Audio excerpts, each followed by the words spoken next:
नमस्कार। आप देख रहे हैं पीएसएन मीडिया। मैं प्रमोद कुमार सक्सेना। कालबेलिया एक नाच है जिसकी धूम देश विदेश तक में है। इस विधा की नर्तकी गुलाबो सपेरा को पद्मश्री मिल चुका है। यूनेस्को ने इसे दुनिया का अमूर्त सांस्कृतिक धरोहर की सूची में शामिल किया है। यूनेस्को की इस पहल के बाद कालबेलिया नृत्य को वैश्विक स्तर पर सांस्कृतिक उद्योग का हिस्सा बनने का मौका मिला। गुलाबों की लोकप्रियता का यह आलम है कि आज से लगभग 2 दशक पहले उनके नृत्य कौशल कालबेलिया नृत्य का इस्तेमाल जेपी दत्ता ने अपनी 2 फिल्मों गुलामी और बंटवारा, जो कि 1989 में बंटवारा आई थी और गुलामी 1985 में, बिल्कुल वैसा ही किया जैसे संजय लीला भंसाली ने पद्मावत 2018 में भीलों के धूमर नाच के किया है। कालबेलिया नृत्य कालबेलिया आदिवासियों की सांस्कृतिक पहचान है। हाल फिलहाल इस नृत्य को देखने और सुनने वालों की संख्या में बहुत इजाफा हुआ है। भारत और विदेश इस नृत्य में कुशल लोगों की पहुंच बढ़ी है। कैरेलिना रोसालेस के अलावा रूस और फ्रांस में इस नृत्य कौशल के दीवानों की संख्या बढ़ती जा रही है। फिर भले ही कालबेलिया आदिवासी मरुभूमि पर मर रहे हैं, जिंदगी की तमाम सहूलियतों से दूर हैं, मगर उनका नृत्य कौशल विदेशों में भारत की सांस्कृतिक पहचान को प्रदर्शित करने में अग्रणी भूमिका निभाता है। कालबेलिया समुदाय के लोग नृत्य प्रेमी हैं, इसलिए यह पर्यावरण स्नेही नृत्य के रूप में स्वीकृत है। अपने प्राकृतिक रूप में यह नृत्य मरुभूमि में रात के समय सामुदायिक आनंद के लिए कालबेलिया समुदाय की औरतों द्वारा पेश किया जाता है।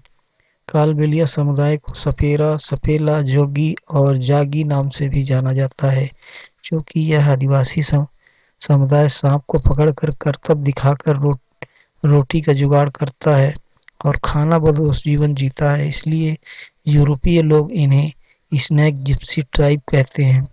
वन्य जीवन संरक्षण अधिनियम के लागू होने से उनकी आजीविका पर असर पड़ा है। यही कारण है कि जो नृत्य उनके आत्मानंद के लिए था, वह पूंजी के साथ गठजोड़ करके वैश्विक हो गया है और धूसर मरुभूमि की जगह बड़ी बड़ी प्रदर्शनशालाओं ने ले लिया है। यूरोप की दखल के कारण अब इस नृत्य के फॉर्मेट में बदलाव भी देखने को मिल रहा है। पूरी तरह हाथ पैर और मुखड़े के हाव भाव वाले नृत्य में बेली डांस की शैली भी शामिल हो रही है।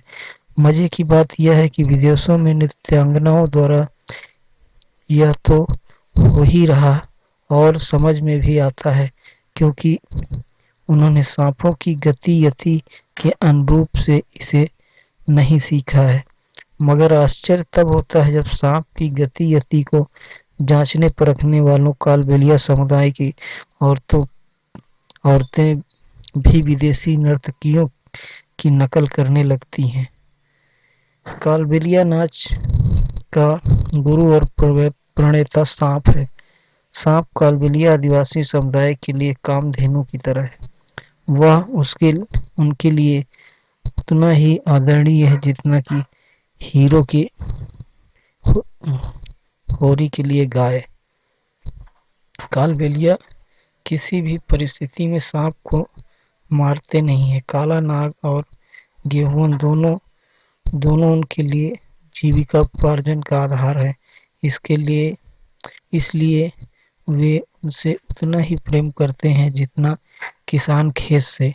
कालबेलिया समुदाय के लोग राजस्थान के पाली, अजमेर, चित्तौड़गढ़ और उदयपुर जिले में शहरों से बहुत दूर मरुस्थलों में निवास करते हैं, जहां मिट्टी के टीले, बबूल के पेड़, गेहूं और लाल लाल चिवटों की रहवास होती है। ये चिवटे भी बड़े बड़े आकार के होते हैं। जिस मिट्टी में दोह में सांप या गोह छिपे रहते हैं, वह वहां डोलते रहते हैं, जिससे कालबेलिया लोगों को मदद मिलती है। गोह का मांस तथा तेल दवा दारू बनाने तथा चमड़ी, खजड़ी व ढोल बनाने के काम आता है। एक तरह गो इनके जीविकापार्जन में सहयोगी भूमिका अदा करते हैं। हालांकि ये अतिरिक्त गोहों का शिकार नहीं करते बल्कि गोहों की रक्षा करते हैं। इनके होने से ही इनके इनका बचा रहना सुगम है। कालबेलिया बीन बजाकर सांपों को नहीं निकालते। मरुभूमि में सांप के डोलने की आकृति का छाप बालू पर पड़ जाता है। छाप का पीछा करते करते वे सांप के घर बिल या मिट्टी का छोटा सा टीला तक पहुंच जाते हैं। बिल को खोदकर और टीले को तोड़कर ये लोग छटपटाते सांप की गर्दन पकड़ लेते हैं। छटपटाता सांप इनके हाथ को लपेट लेता है। उसी रूप में सांप को पकड़े हुए पिटारे के पास आते हैं और उसमें डालकर पिटारा बंद कर देते हैं। इस तरह एक नए सदस्य की आमद कालबेलिया परिवार में हो जाती है। कालबेलिया लोगों के लिए सांप बहुपयोगी होता है, मसलन जहर निकालना जिसमें से वे सर्प दंश के उपचार की दवा बनाते हैं तथा सपेरा का खेल और सांपों से कालबेलिया नृत्य का कौशल सीखना। कालबेलिया परिवार के मर्द सांप पकड़ने से लेकर विष निकालने और सपेरा का खेल दिखाने तक का काम करते हैं और औरतें उससे नाचना सीखती हैं। दरअसल कालबेलिया नृत्य सांपों के अंग संचालन के अनुकरण से पैदा हुआ है। पद्मश्री गुलाबो सपेरा जिन्होंने इस नाच को वैश्विक पहचान दी है, उनका मानना है कि काले नाग मेरे नेत्र के गुरु हैं। नाचना और डोलना मैंने उन्हीं से सीखा है। बीन की धुन पर नागों को मस्त करते करते मैं भी मस्ती में भर जाती थी। मेरी शोहरत और काबिलियत में नागों की भूमिका है। वे मेरे गुनिया, मेरे दाता और मेरे समुदाय के रोटी रोजी का साधन है। कालबेलिया नाच सीखने के लिए काले नाग सर्वोत्तम माने जाते हैं क्योंकि काले नाग चुस्त, फुर्तीले और लोचदार होते हैं। वे घूमते और कुंडली भी खूब मारते हैं। कालबेलिया औरतें सबसे पहला अनुकरण सांप के बदन का करती हैं। विदित है कि नागों का शरीर काला और सल्की गोटेदार हुआ करता है, इसलिए कालबेलिया नृत्य करने वाली औरतें चटक काला लहंगा और चोली पहनती हैं। लहंगे और चोली पर षटभुजाकार कांच के गोटे टाके जाते हैं। जैसे सांप की त्वचा पर चमकीले शक्ल बने होते हैं, बाहों में काली रेशमी लटकन लटकी रहती है जैसे नाग की कटी फटी धागे नुमा जीभ। जिस तरह से वातावरण का आकलन करने के लिए वे बार बार जीभ निकालते हैं, उसी तरह नर्तकी अपने हाथों से हाव भाव प्रदर्शित करती हैं। सांपों के बदन के रंग की पूर्ति नर्तकियां गोदना और वस्त्रों से करती हैं। हम जानते हैं कि विषधर बीन की धूम पर झूमता है। कालबेलिया मर्द साज पर संगत देते हैं। वे बीन, पुंगी, डफली, खजड़ी, मोरचन और ढोलक से साज और संगीत का पक्ष संभालते हैं। इन साजों में बीन अगुआ की भूमिका निभाता है। जिन गीतों पर कालबेलिया नाचती हैं वे गीत सांपों और कालबेलिया के आपसी ताल्लुकात या लोक कथाओं या श्रृंगार भाव पर आधारित होते हैं, जो मौखिक रूप से एक पीढ़ी से दूसरी पीढ़ी तक पहुंचते हैं।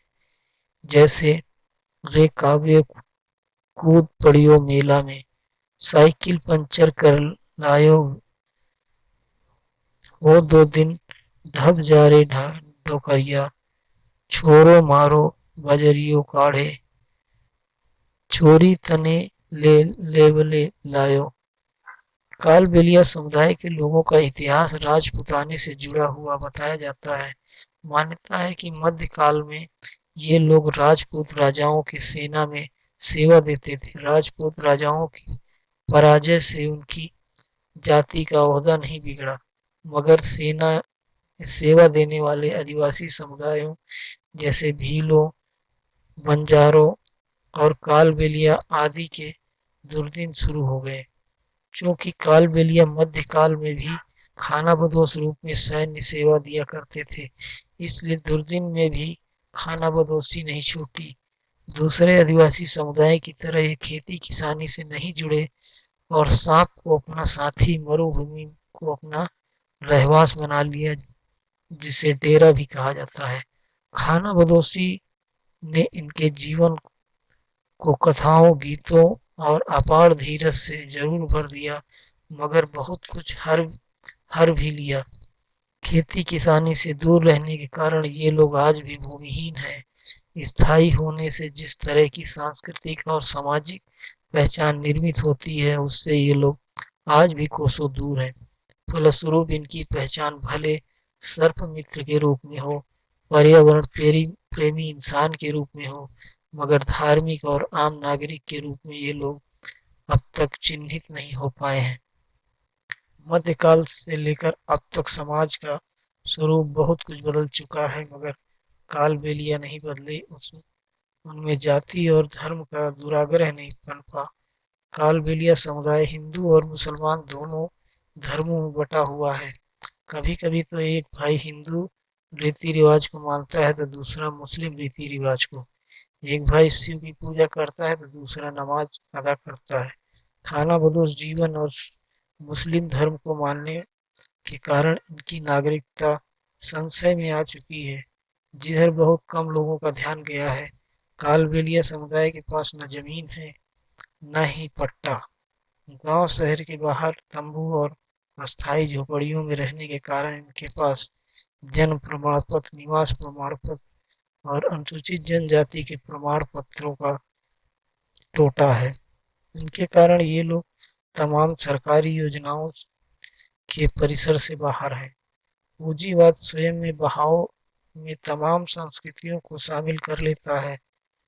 कालबेलिया नर्तकियों की मांग सिनेमा से लेकर यूरोप के तमाम देशों में जरूर है, मगर इससे कालबेलिया समुदाय के आम जीवन पर कोई सार्थक असर नहीं हुआ है।